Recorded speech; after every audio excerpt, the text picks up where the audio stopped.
How does a buyer's agent earn money? Buyer's agents traditionally, things may or may not change, we are soon to see, but traditionally paid from the selling side. This is considered a broker cooperative fee, which means that the listing agent will cooperate with the buyer's agent to pay a fee when they bring the buyer to purchase the listed property. Essentially, the listing agent is representing the home seller and have procured a percentage of compensation that they're willing to share if a buyer's agent, a qualified individual with a real estate license, brings a secured and qualified buyer to the negotiating table, and they're able to get to close. Again, if you're doing these buyer's agencies agreements that are soon coming with the NAR settlement and the changes that are happening in the real estate world, this doesn't change that negotiative parable. It is still, you have the buyer's agent agreement, which you should have anyway as a negotiating agent. There is a selling agent for the listing side, says that they are procuring the way that they are compensated. Between the two of you, you should be negotiating that appropriately with the client you're working with before you begin working with them. There's a lot of required education from the buyer's agent. The buyer's agent, no different from the listing agent, consistently needs to re-hone their skills. Yes, selling properties is going to be paramount for them to execute against these skills. But if they don't have them, they're not going to do a very good job of actually selling the property with you anyway, much less buying a new one. To become a buyer's agent, they must, at minimum, take their real estate licensing exam. They got to pass the state test itself. But once they do that, that doesn't make them a qualified real estate agent. That doesn't teach them how to sell. That certainly doesn't teach them how to make sure that the buyers are procured correctly and qualified before they bring them to the negotiating table.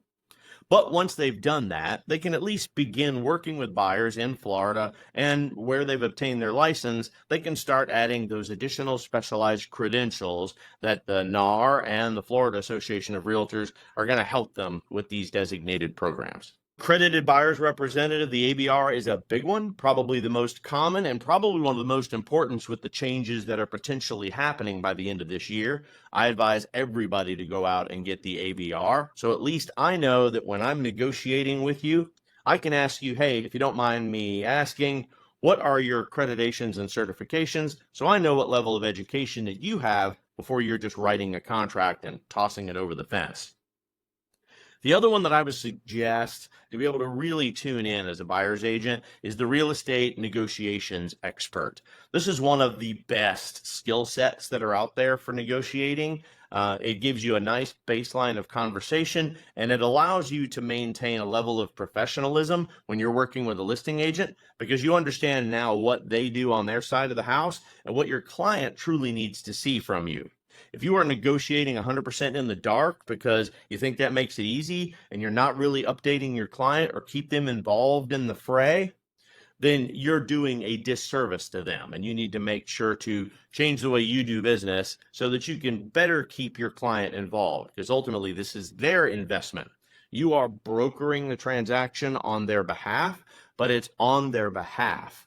Ultimately, they've got to sign the paperwork and they've got to agree to the things that you're doing.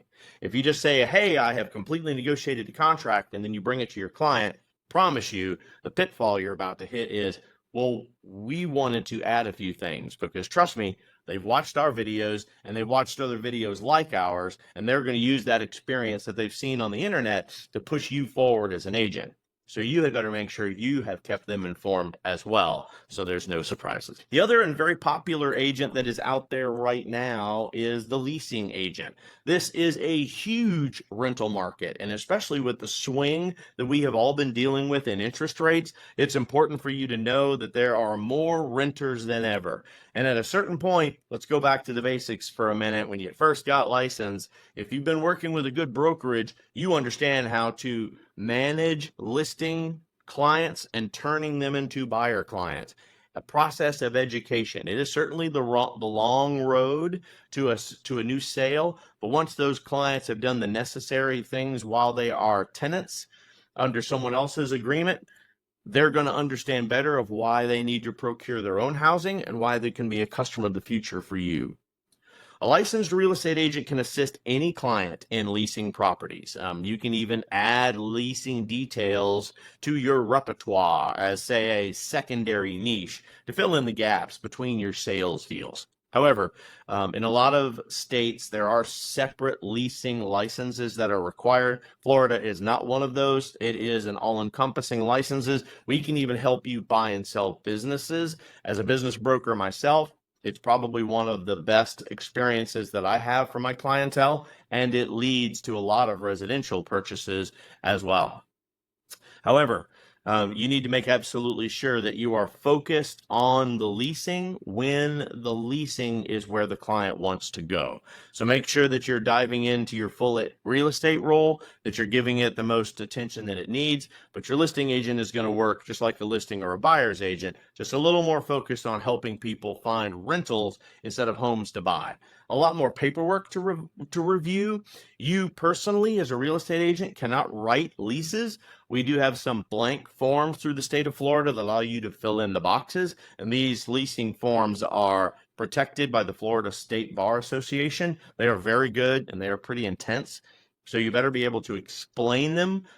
Please don't cross over into legal land when you're doing that, but you want to make sure to absolutely be able to protect a client so that it is not a 100% landlord leaning contract, and that it also protects the needs of your lessee. Responsibilities for being this type of agent is going to include coordinating showings, negotiating lease terms, and ensure that the lease is finalized smoothly. You're going to hear a lot of the same skills with this agent. Customer service is a big one, and probably, again, a lot more hand-holding. Where your typical client has probably leased before, they're going to have a lot of horror stories about what they dealt with previous landlords or with previous property management companies. You want to walk through those and make sure that they understand why those situations happen and what's going to be done differently now that they're working with you. Sales experience, leasing experience. Not every agent has performed a lease before. They don't necessarily understand the ins and the outs of those contracts, and you don't want your agent to be taken advantage of either. So make sure that you guys are all going through these forms together. Of course, the art of negotiation, transaction management, understanding apartment communities and how, kind of like HOAs, they have their own set of rules and regulations that you better be in agreement to before you decide to sign a lease to live in these types of communities. Adaptability and flexibility is probably the biggest component when it comes to this. Leasing companies and landlords have become very rigid over the years. As an agent, you secure a license to make sure that you can have a negotiative practice with these folks. And if they're not willing to budge on any of the terms of their lease, you might want to advise your client to go somewhere else, because if they're hard to work with at negotiation, they're going to be much harder to work with as a landlord when a sink or a refrigerator breaks. How do leasing agents earn money? How do they get compensated? Your leasing agent compensation is based kind of around the monthly rental amount. It's paid similarly to the listing and the buyer's agent at the close of the transaction. But when the leasing listing agent is representing an owner, they're going to negotiate their commission typically to either 1 month's rent or 10% of the total contract value is what I have seen the most. Again, this is 100% negotiable. They would then pay the leasing agent representing it a tenant co-op fee, which is if you actually bring me a tenant, we'll pay you for the tenant that comes in as well. So for securing that, doing the background checks, which are not a free expense, and making sure that you're supplying a really good tenant for them to be able to fulfill and have the capabilities of fulfilling a traditional 12-month lease. Rental buildings with in-house leasing agents tend to pay out a monthly rent to leasing agents to bring them a tenant, or at least a finder's fee. You want to make sure, just like we do in the other side of the real estate house, negotiate all of these terms while you're inside of showing the properties so that there's no surprises at the end. Or worse, you're negotiating a property that isn't going to pay you at all, and you haven't had the right conversation with your client to make sure that you're procuring compensation from them. Required education from a leasing agent is a little bit different too. You can certainly finish up a leasing exam. They've got some additional educations that are out there for them. Once you've done that, Tenants, landlords, property management companies, the more you can talk to those types of people, the easier it's going to be for you to specialize. There are a couple of specializations and accreditations at the national level. The CPM, the Certified Property Manager, is probably one of the most common. It's a designation program that's going to give you each of the levels of being a leasing agent.